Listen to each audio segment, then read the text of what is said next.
Hello दोस्तों, मैं आपका बहुत बहुत स्वागत करता हूं आपके अपने channel Indian institute of stock market पर। और जैसा कि हम लोगों ने अंदाजा लगाया था, जो मेरी बात हुई थी जब सेबी का सर्कुलर आया था, तो मैंने आप लोगों को यही बताया था कि हाई चांस होंगे, हाई चांस से भी ज्यादा हाई चांस होंगे कि निफ्टी जो है वही एकमात्र वीकली कॉन्ट्रैक्ट बचे, भले ही शुरुआत बैंक निफ्टी से हुई हो। ऐसा क्यों बोला गया था? ऐसा इसलिए बोला गया था क्योंकि 99% लोग नहीं समझते हैं, पर ये चीज बहुत ज्यादा जरूरी है जानना कि निफ्टी जो है उसमें ऑटो भी आ जाएगा, फार्मा भी आ जाएगा और बाकी सारे जितने अदर सेगमेंट है, बैंक भी आ जाएगा, सीमेंट भी आ जाएगा, सब आ जाएगा। क्या आपको सारे सेक्टर बैंक निफ्टी में नजर आते हैं? नहीं आते हैं। इसलिए यहाँ पे एक इंडेक्स जो डिसाइड करना था वो कोई कारण नहीं बच जाता है, सिर्फ और सिर्फ एक ही चीज बच जाती थी कि क्योंकि Nifty as a broad index है, तो यहाँ पे वीकली एक्सपायरी सिर्फ और सिर्फ निफ्टी की ही होना बच सकती थी। इसलिए निफ्टी की वीकली एक्सपायरी तय करी गई है। अब बाकी सारे इंडेक्स की मंथली एक्सपायरी अगर होगी तो वो कौन सी तारीख को होगी, क्या तारीख डिसाइड करी गई है, ये सारी चीजें आज अपन डिस्कस करने वाले हैं। सबसे पहले मैं आपको सर्कुलर के बारे में बताता हूं कि एनएससी का वो सर्कुलर आ चुका जिसका सबको वेट था। सब लोगों की बस अटकलें चल रही थी कि निफ्टी होगी, नहीं नहीं बैंक निफ्टी होगी। अब बैंक निफ्टी का सवाल क्या हो जाता है? तो सबसे पहले बैंक निफ्टी बहुत ही प्यारी है, वो इसलिए क्योंकि वीकली एक्सपायरी की जो शुरुआत हुई थी वो बैंक निफ्टी की वजह से हुई थी। 2016-17 के आसपास से वीकली कॉन्ट्रैक्ट्स आना शुरू हो गए थे और उसके बाद कम से कम 2 साल बाद जाकर के निफ्टी के वीकली कॉन्ट्रैक्ट्स आए थे। तो सभी लोगों को उम्मीद थी यहाँ पर कि जो बैंक निफ्टी है वही प्राइमरी थी और वही कंटिन्यू चलती रहेगी, पर ऐसा यहाँ पर नहीं हुआ है। बहुत से लोगों को यहाँ पे झटका लगेगा। जो लोग वीकली में बैंक निफ्टी ट्रेड करते थे, जो लोग पोजिशनल ट्रेडिंग बैंक निफ्टी पे करते थे, उन लोगों के लिए भारी बात होगी क्योंकि वो मंथली से वीकली पोजीशंस को हेज कर लेते थे। देखिए क्या होता था कि अगर आप निफ्टी पे पोजिशनल ट्रेड करते हो तो आप निफ्टी को मंथली कॉल ऑप्शंस को वीकली कॉल ऑप्शंस के साथ, मंथली पुट ऑप्शंस को वीकली पुट ऑप्शंस के साथ हेज कर सकते हो। ऐसे बहुत सारे कॉन्सेप्ट्स आते हैं, उन्हीं को कैलेंडर्स बोला जाता है। अब यहीं पे साइमल्टेनियसली बैंक निफ्टी की बात करी जाए तो बैंक निफ्टी में भी यही वाली अपॉर्चुनिटी होती थी। अच्छा, इसके अलावा जितने लोगों इंट्राडे में वीकली वाली पोजीशंस खेलते थे जहां पे faster rate of theta DK मिलता था, वो भी नहीं मिलने वाला है। ऐसे में अपन इस वाली वीडियो में ये भी बात करने वाले हैं कि अब आप लोगों को क्या करना पड़ेगा, निफ्टी पे हम क्या कर सकते हैं, ये सारी चीजों के बारे में भी अपन डिस्कस करेंगे। अभी यहाँ से आगे की तरफ बढ़ जाते हैं। कॉन्ट्रैक्ट क्या, सबसे पहले मैं आपको ये दिखा देता हूँ। इसके बाद मैं ऑप्शन चेन पे भी आपसे डिस्कस करूंगा तो आप लोगों को और चीजें क्लियर हो जाएगी। अभी आप देखिए सर्कुलर सिंपल सीधा सा आएगा कि बैंक निफ्टी, मिड कैप और फिन निफ्टी के वीकली कॉन्ट्रैक्ट्स बंद हो गए हैं। कब से? जो बैंक निफ्टी की लास्ट एक्सपायरी होने वाली है वो 13 नवंबर की होने वाली है, मिड कैप की 18 नवंबर की और फिन निफ्टी की यहाँ पे 19 नवंबर की लास्ट एक्सपायरी होगी। अब सवाल ये आ जाता है कि क्या इनके मंथली कॉन्ट्रैक्ट्स चलते रहेंगे? तो देखिए इसका जवाब अगर आपको ढूंढना है तो आपको ऑप्शन चेन पे जाना पड़ेगा। तो यहाँ पे अपन आ जाते हैं ऑप्शन चेन पे। ऑप्शन चेन पे जैसे कि आपने सर्कुलर पे देखा क्या बताया गया है, डिसकंटिन्यूएशन ऑफ वीकली कॉन्ट्रैक्ट्स, तो मंथली चलने की पूरी संभावना है। अब मंथली की एक्सपायरी क्या होगी? मैं ये मान के चल रहा हूँ कि जब तक इनका लास्ट वाला जो कॉन्ट्रैक्ट बचा था वो कॉन्ट्रैक्ट नहीं आ जाता, तब तक तो एक्सपायरी जो है वो जो तारीख दी गई है उसी तारीख पे होगी। एक बार वो कॉन्ट्रैक्ट खत्म होगा तो मुझे लगता है उसकी एक्सपायरी भी मंथली निफ्टी के साथ ही करा दी जाएगी, यही चांसेस बनेगा। अगर वो कॉन्ट्रैक्ट चेंज नहीं किया तो लास्ट वीक में क्या होगा, आपको फिर से वीकली एक्सपायरीज मिल जाएगी। तो वो चीज ना हो उसके लिए शायद तक मुझे लगता है आगे चल के तारीख भी चेंज कर दें। अभी हल के लिए मैं आपको बताता हूँ कि कैसा अंदाज लगाएंगे। आप बैंक निफ्टी पे क्लिक करो। बैंक निफ्टी पे क्लिक करने के बाद आप देखोगे यहाँ पे आपको ईयरली तक के ऑप्शंस मिल जाएंगे।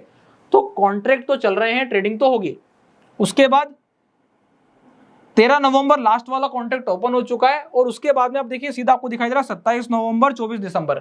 तो जो 27 नवंबर और 24 दिसंबर थे ये शायद तक वेडनेसडे वाले होंगे, पर इसके बाद के हो सकता है कि आपको गुरुवार के मंथ के लास्ट के गुरुवार पे एक्सपायरी देखने को मिले। सिमिलरली यही सिचुएशन आपको फिन निफ्टी पे भी होती नजर आएगी। 26 नवंबर की लास्ट एक्सपायरी दिखा रहा है और 31 दिसंबर की लास्ट एक्सपायरी दिखा रहा है यहाँ पर फिन निफ्टी की। तो क्या कंडीशन बन रही है कि वो वही तारीख लगभग अब पहुंचा दे रहे हैं। यही चीज मैं आपको समझा रहा था और यही चीज मैंने आपको पहले भी बोली थी कि आपको अपनी पोजीशंस को थोड़ा ब्रॉड वे में सोचना पड़ेगा। वीकली कॉन्ट्रैक्ट ज्यादा लंबे समय तक नहीं चलने वाले हैं। जब सेबी का कंसल्टेशन पेपर आया था मैं तभी से एक्टिव हो गया था कि अब आपको ऐसा सिस्टम बना लेना चाहिए जो पोजिशनली वर्क करे, क्योंकि सिर्फ और सिर्फ निफ्टी पे सभी लोग ट्रेड करने वाले हैं।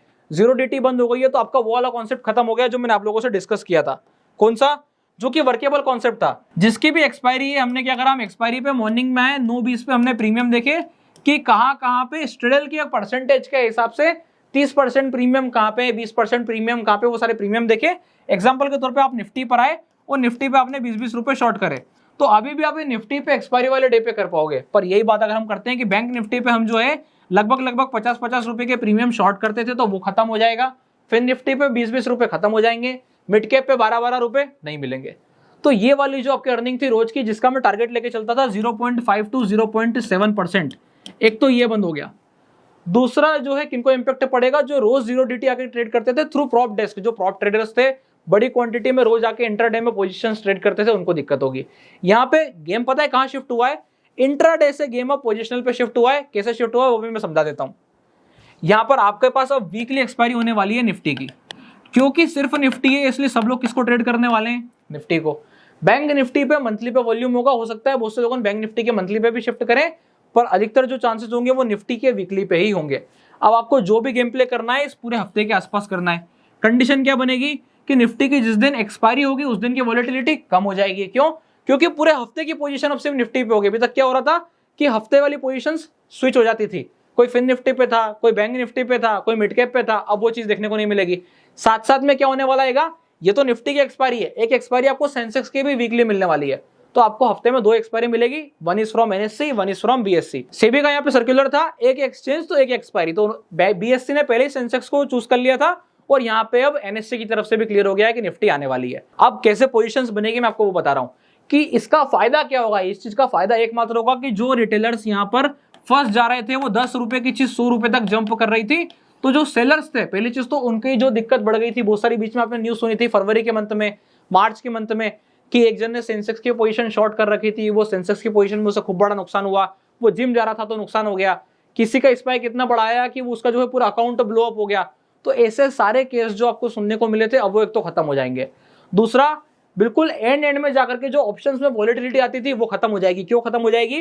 क्योंकि निफ्टी पर पूरे वीक में पोजीशन बन रही है, अब पूरे हफ्ते में पोजीशन बन रही है। तो एंड में जाकर के वो 10 रुपए 20 रुपए के गेम को हिलाने के लिए आप इतनी बड़ी पोजीशंस को ऊपर नीचे नहीं कर पाओगे। पहले क्या था कि आप पर डे की पर एक्सपायरी थी तो यहाँ पे इतना बड़ा कॉन्ट्रैक्ट शिफ्ट नहीं होता था। अब हर कोई सिर्फ किसको ट्रेड कर रहा होगा, निफ्टी को। हर कोई सिर्फ किसको ट्रेड कर रहा होगा, सेंसेक्स को। और एक और चीज है, निफ्टी और सेंसेक्स आपस में बहुत ज्यादा कोरिलेटेड है। क्यों कोरिलेटेड है? क्योंकि जो 30 शेयर सेंसेक्स में है वही 30 शेयर आपको निफ्टी में भी मिल जाएंगे। तो इससे में हाई कोरिलेशन आ जाता है। तो ये चीज का भी आपको ध्यान रख करके चलना है। दोनों एक तरफ हिट करती है, ऊपर की तरफ तेजी होती है, दोनों साथ में बढ़ती है, मध्य होती है, दोनों साथ में बढ़ती है। तो पोजीशंस के लिए ही ऐसा नहीं कर सकते कि सेंसेक्स को गिरा के निफ्टी को चलाएंगे, पॉसिबल नहीं है। तो ऐसे में जो हाई वॉलेटिलिटी वाला गेम था ऊपर नीचे वाला, वो अब खत्म हो जाएगा। यही जो है एक मैं फायदा देख पा रहा हूं यहाँ पर। और जो पोजिशनल ट्रेडर थे उनके लिए बहुत अच्छी बात हो गई यही है कि उनको पोजीशंस को हेज करने का बढ़िया मौका मिलेगा थ्रू निफ्टी। यही था ओवरऑल सिनेरियो जब हम बात करते हैं कि क्या डिसाइड किया है एनएससी ने। अब इसके ऊपर क्या ट्रेड लेना है, क्या हमारे आगे की प्लानिंग होना चाहिए, तो उसके लिए आपको कुछ नहीं करना है, हमारे चैनल के साथ जुड़ जाना है, चैनल को सब्सक्राइब कर लेना है और बिल्कुल बने रहना है। आपको आने वाले समय में और भी वीडियोस के माध्यम से पता चलते चले जाएगा कि अब हम इस निफ्टी की वीकली एक्सपायरी का फायदा कैसे उठा सकते हैं। अगर आप लोगों को ये वीडियो अच्छी लगी हो, जानकारी अच्छी लगी हो, तो वीडियो को लाइक कीजिएगा, चैनल को सब्सक्राइब कीजिएगा। और अगर आप लोगों ने अभी तक अपना डीमैट अकाउंट नहीं खुलवाया है तो डिस्क्रिप्शन के नीचे लिंक मिल जाएगा, आप जाकर अपना डीमैट अकाउंट ओपन करा सकते हैं। तब तक के लिए बहुत बहुत धन्यवाद।